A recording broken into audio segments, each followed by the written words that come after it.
Hello and welcome. Today we are going to be talking about annuities, investing, how money works for long-term investments, etc.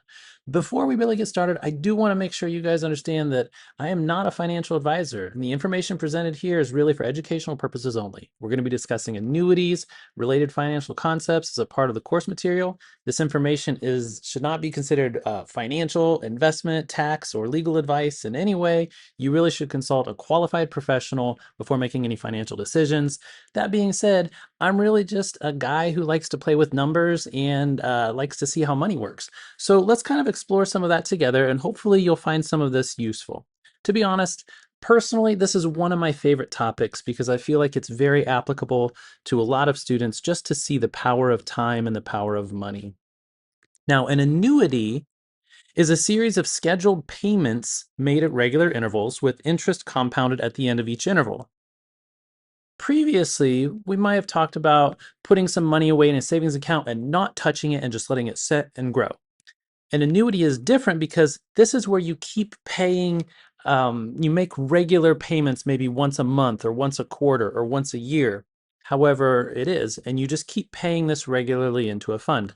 This is what typically people think of as like retirement accounts. Each payment in the annuity grows with compounding interest, and then the formula that we have below calculates the final amount accumulated by all of those payments, sometimes called the future value, and along with all of the accrued interest. So not only do you get interest on the money that you're investing, but you're going to get interest on the interest. And the longer this has to set, the more money that you'll make over the time period. When we look at this formula, you can see there are a number of very interesting things. Hopefully some things jump out at you as stuff that you might be familiar with. First of all, we have this 1 plus r over n to the nt power. That's just something that we've dealt with before. That's our compounding interest formula. And when we take that and we subtract 1 from it, that's kind of what we did when we dealt with APY. All right, we have some other variables that we've used before. We have A and P and R, and there doesn't look like there's anything all that new here, but we're using it in a different way.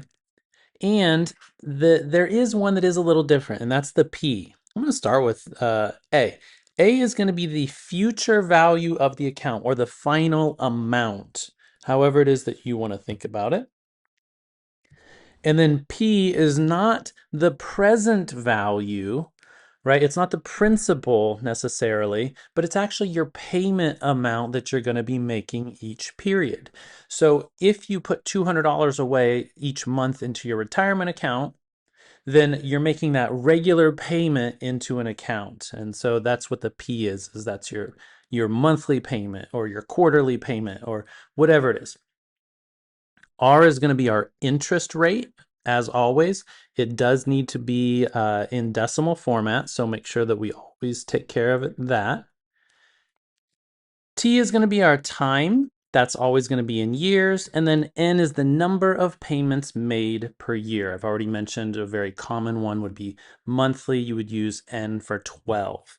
You would use a 4 if you were paying quarterly, etc. So let's see how this formula might help Kevin to figure out what he's going to be doing with his future. Kevin's contributing $300 at the end of each quarter into an ordinary annuity that builds to build a long-term emergency fund. The account earns 5% interest compounded quarterly. Determine the accumulated amount after, and then we have a couple different options here. Let's go through and identify the things that are important for this. First of all, it says that he is contributing $300 at the end of each quarter. And so what that means is our P is going to be $300. It does say each quarter, and so that tells me that N is going to be 4. We also know that we have 5% interest, so R is going to be 0.05. And then, of course, it does say it's compounded quarterly, but we've already taken care of that. Determine the accumulated amount after 5 years, so T is going to be 5. So for our first problem, these are all the variables that we are going to plug in so we can find that final amount or that future value to see how much money will he have after 5 years. First thing I'm going to do is, until I get very good at this formula, I'm going to take a minute and copy it down. Next, let's go ahead and put the numbers in for each of the variables. After that, we're going to put this into our calculator. So you can see that at the end of 5 years' time, that Kevin is going to end up with $6,700 and change in his emergency fund. Now, one thing that you'll notice as well is how maybe the formula that I wrote might look just a little bit different, not a lot different, but a little bit different than the one that is on our calculator. You can see that ours has this big set of parentheses here, and Desmos just has the little ones up top. Now, because of the way that this works, these are fine. We could actually go through and make ours look exactly like that, and it's still going to come out to be the same thing. To be honest, I will usually in the future even write it the way that it shows on Desmos, just because that double set of parentheses at the start is actually pretty important. As you can see, now mine looks just like the one that I have handwritten, but it's a little bit more work to go about doing that on the calculator. You can, but to be honest, it's just as easy to do 300 and then parenthesis. So please make sure that you do that double parenthesis whenever you're entering this into your calculator, whether that's on Desmos or even on a different calculator like a TI or a Casio, etc. Let's go ahead now and look at our next problem, which is what if he saves it for a little bit longer than 5 years? If he puts this in for 10 years, and then we'll get this substituted into Desmos. The really nice part about this is all I have to do is come up here and change this 5 to a 10. That's it. That's a really nice part about Desmos, is it's that simple to just change things around. If you want to go through and enter the whole thing in just for practice, I absolutely would encourage you to do that, just to make sure that you can get the same answer over and over again.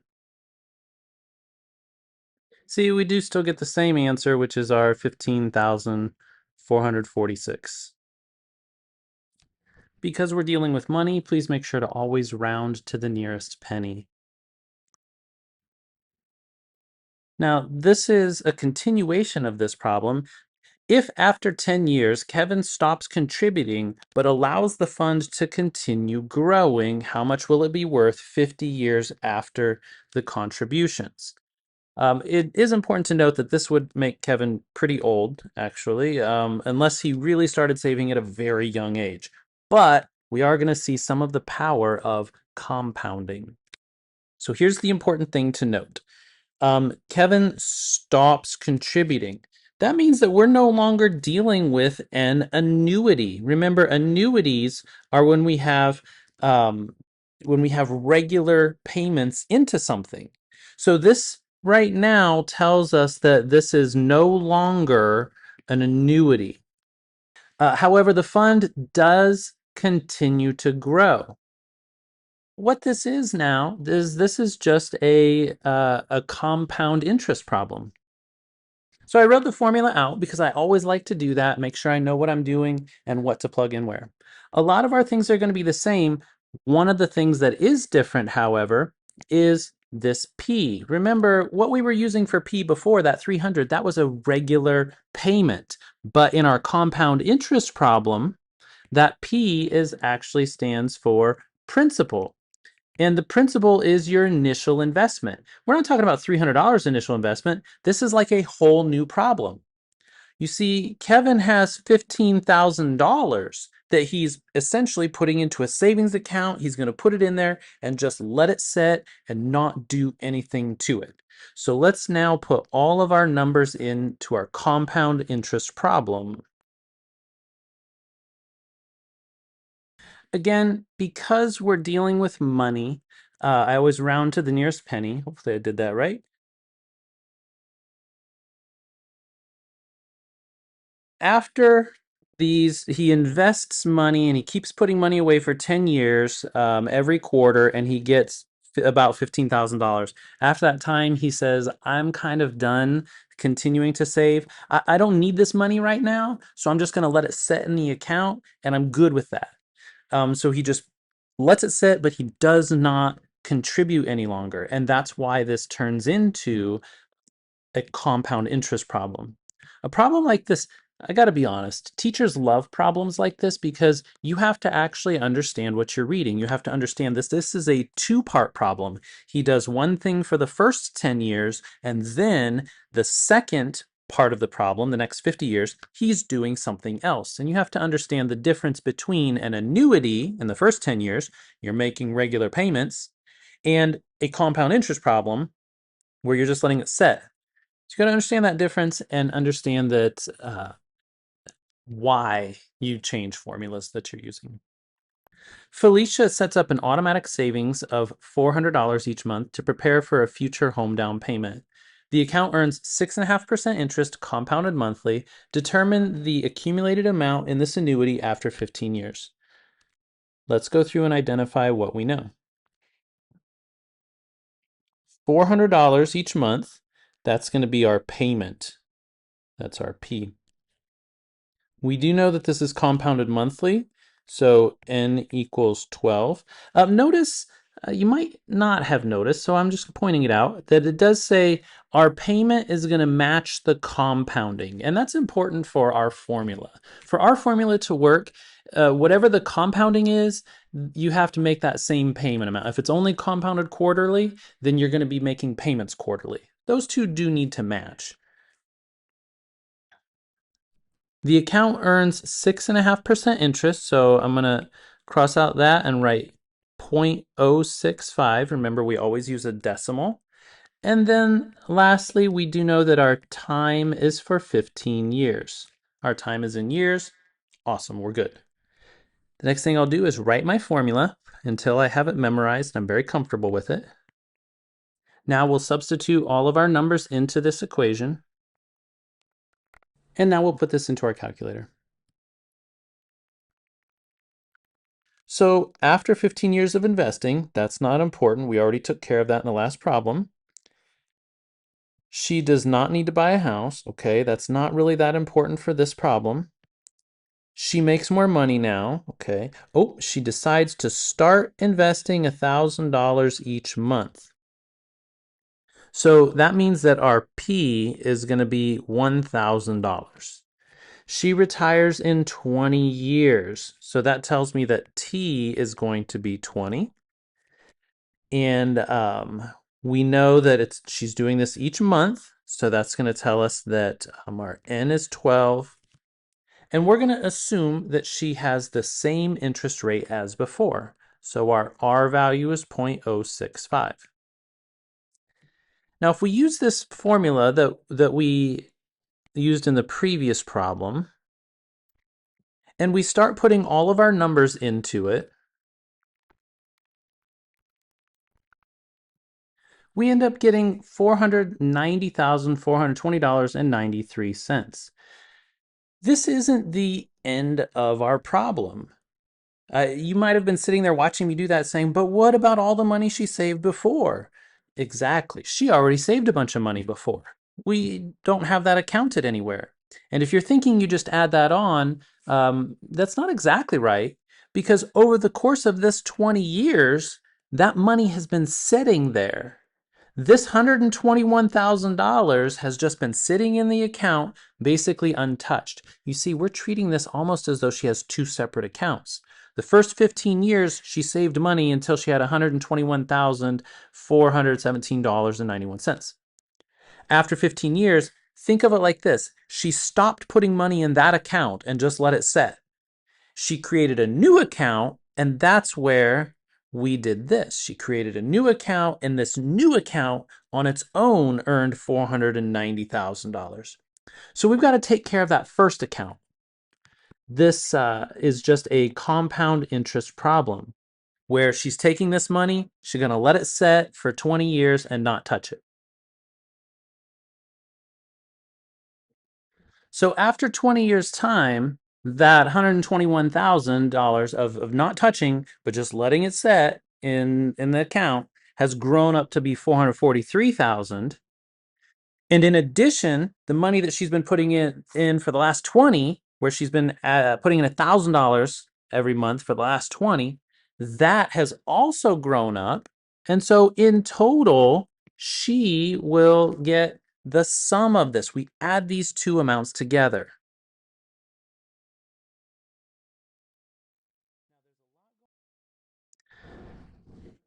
A sinking fund is the same idea um, as just like if you know what your goal is, then a sinking fund formula helps you to figure out how much you need to put away each month or each quarter or each period in order to reach your goal.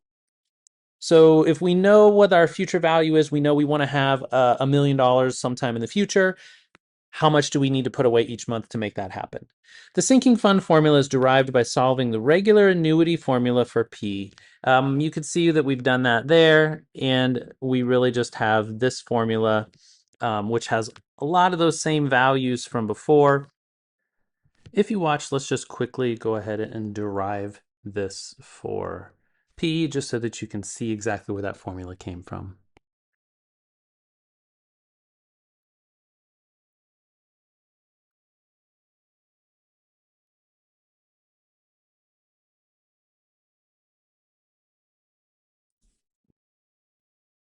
And you can see we end up with the same formula, A times R over N, all divided by that 1 plus R over N to the NT minus 1.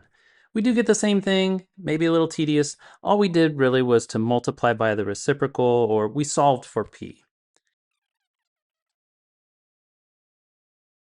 Juan plans to replace his aging car in 5 years, and he wants to have $15,000 available for a down payment. He decides to contribute to a sinking fund with a quarterly deposits that are earning 4.5% interest compounded quarterly. How much should Juan deposit into his sinking fund each quarter so that he has $15,000 5 years from now? The important parts to this are that we see he wants to have 15,000. That's a future value. That means we're going to be using the sinking fund formula. We have a goal in mind. That's our final A, our future value, or the A for this is 15,000. The final amount in the account should be 15,000. And that's going to be 5 years from now. Our interest is 4.5%, so we'll use 0.045 for our R. And then we just have to put this into our formula.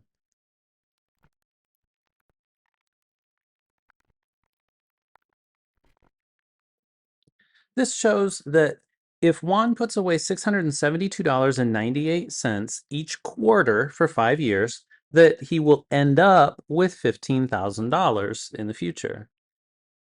Now, the other thing that's really nice about this is that while he's putting his money away, it's actually growing. He is earning interest. And we can actually see how much interest he's going to earn by figuring out how much money does he, this is more than the problem asks, but how much money does he actually put away and have it grow up to be $15,000.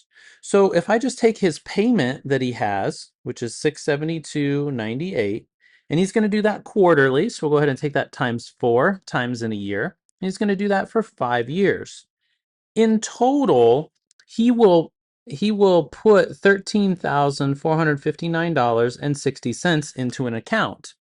And that account is going to grow up to be $15,000. And if we just find the difference of those, you can see that while he's been saving for his car, while he's been putting these payments away because of interest, his account has actually grown by $1,500. This is extra money.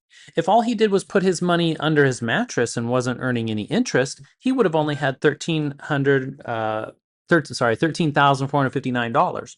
But because he put it away a little bit at a time and saved it and got interest, that money grew up to be $15,000. He has an extra $1,540. That's more than what this problem asks, but it does once again just show the power of interest.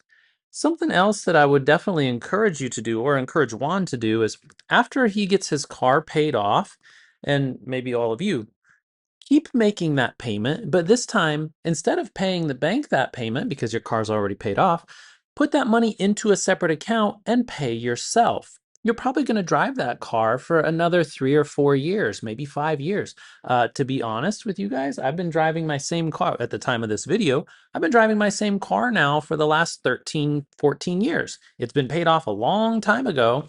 And I actually I've been putting a little bit of money away every single month, like I'm making a car payment, so that when I do go to buy a car next time, I have this fund that I've been paying into for my next car. You see, that money isn't money I've really missed because I've been living with making a car payment for a while. So that's just a little piece of financial advice from a non-financial advisor. Let's look at Aaron's situation. Aaron has a long-term goal of building substantial wealth over the next 50 years. He has a target of $50 million. That's a future value. That's going to be, sorry, $5 million. That's his goal.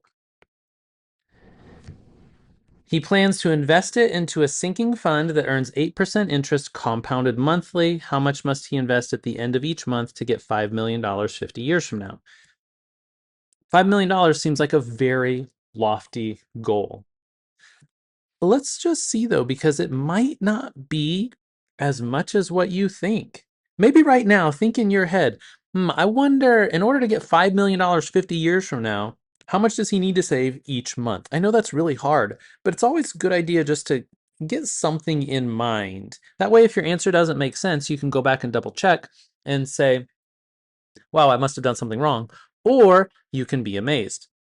So 50 years, if you started at age 18, that would be like retiring at 68. So how much would you have to put away every month in order to have $5 million when you retire, if you don't retire till 68? Got that number in mind? Let's figure out. So 8% interest means that R is equal to 0.08. He's doing this for 50 years. That's a very long time. And this is monthly. So our N is equal to 12. Let's go ahead and substitute all of these numbers into our equation. Because I write it out so much, I actually do have them memorized. A lot of students really struggle with memorizing things, but take the time to write it out until you're comfortable with it.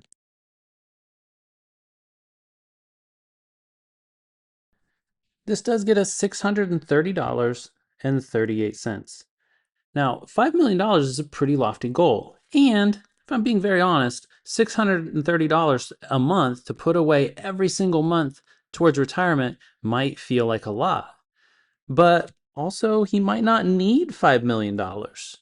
Remember, this is just for playing around, but I bet this number is probably a lot lower than what you were thinking. And in fact, if we treat this kind of the same as we did with the car, like let's figure out how much money he actually put away himself, and then we'll see how much of that was interest. Because he's making this payment, $630, every month for 50 years. So let's see how much money he actually put away himself. You can see, nope, I didn't slip a decimal. I didn't mess anything up. He only really put away $378,000. Now, I'd say only. I realize that is a lot. But look, this grew up to be $5 million. And if we want to know how much of that was interest,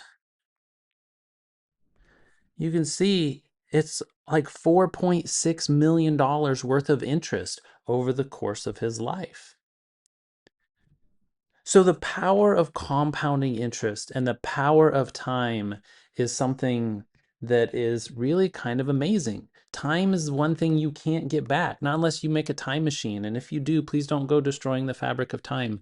But if you start early, your money can grow and you can actually have quite a bit when you go to retire. You just got to really start early. So that's my financial advice from a non-financial advisor. Let's go on now and just look at some terms and some options that you might have if you are starting to think about saving for retirement, or even just being responsible with your money, let's talk about several different places you could put your money. First of all, we have a savings accounts. Savings accounts are designed to have very easy or quick access to money with minimal risk, right? You put your money at the bank is going to have it. They're FDIC insured. If the bank ever gets robbed, you're going to get your money.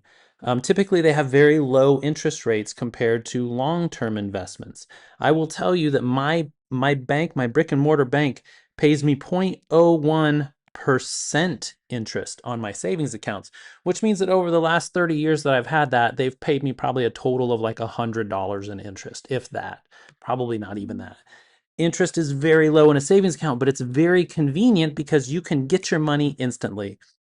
The interest is generally taxed as income. If you make almost no interest, though, it really doesn't matter. I will tell you that I found a different online bank that actually pays. It's a you can find any number of them. There's some that may not be as reputable, or you may not know about them, but the one that I found is actually paying like 3.56% interest at the time of this recording, and it's a well-known, nationally recognized online bank. So they're paying roughly 350 times interest than my brick and mortar bank. In fact, just last year, I opened up a savings account with them, just and started to move some of my money over there.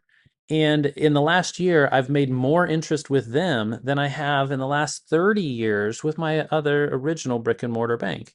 So it may be worth looking into if you're kind of stuck in the same situation as I have been. A lot of the brick and mortar banks that are well known pay almost nothing on their savings accounts.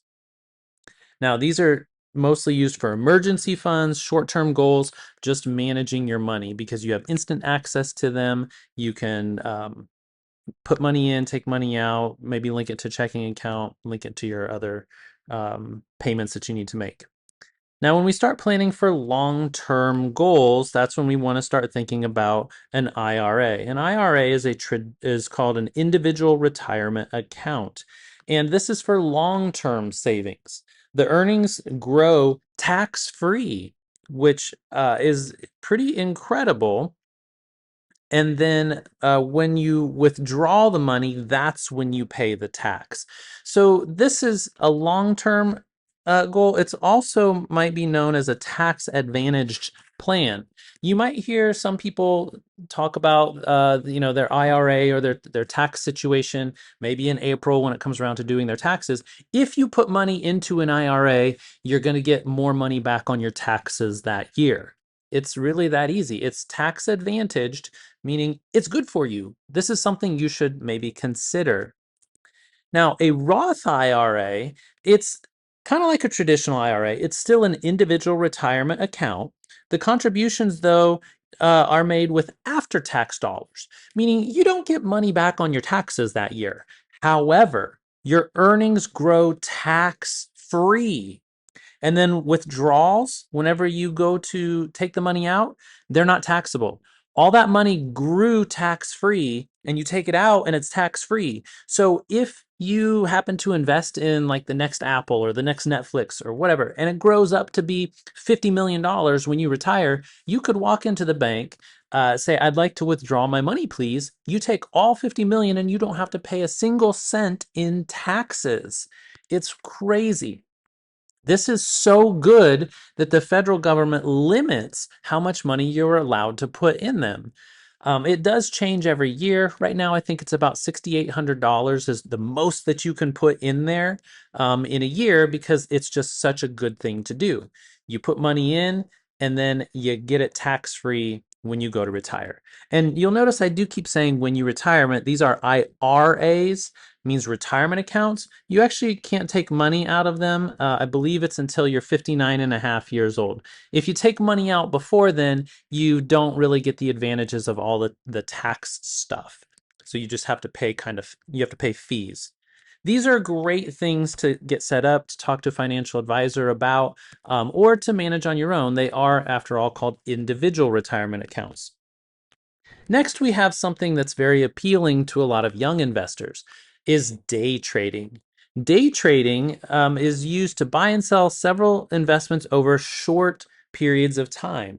My brokerage account that I use defines a day trader as if you buy and sell a stock the same day 4 times in a 5-day period, then you are labeled a day trader and you get some different restrictions. Sometimes it's you have to have a certain amount of money in your account. You do get taxed a little bit differently. There's short-term investment taxes, and you pay short term instead of long term taxes. If you have a long term investment, that just means anything over a year, and it's significantly lower taxes than if you hold on to the stock for less than a year. This approach involves high risk. And in fact, I don't know if I would even say high risk as much as I might even say extreme risk. To be very honest, I don't know many people that make money day trading. I do know a couple who've made millions of dollars day trading, a couple. But I know way more people who, when they do day trading, they lose money and they lose money pretty fast. So this is something that personally, I would say leave to the experts, leave to the people who can afford to lose lots of money and still live and still feed their family and then maybe make it back later.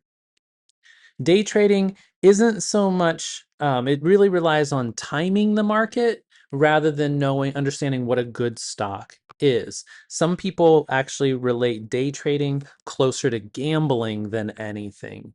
So again, from a non-financial advisor, I would advise you to not day trade. Find some stocks that you might like. Find some stocks that you think might be good, that you understand, like, hey, this is a great product and I see it moving forward, and maybe invest in those.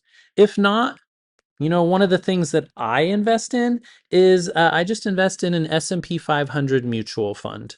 That's one thing that's very easy to do. It just it kind of limits some of your risks. Again, I'm not a financial advisor, and I would ask you to maybe go talk to one, or just start doing some research.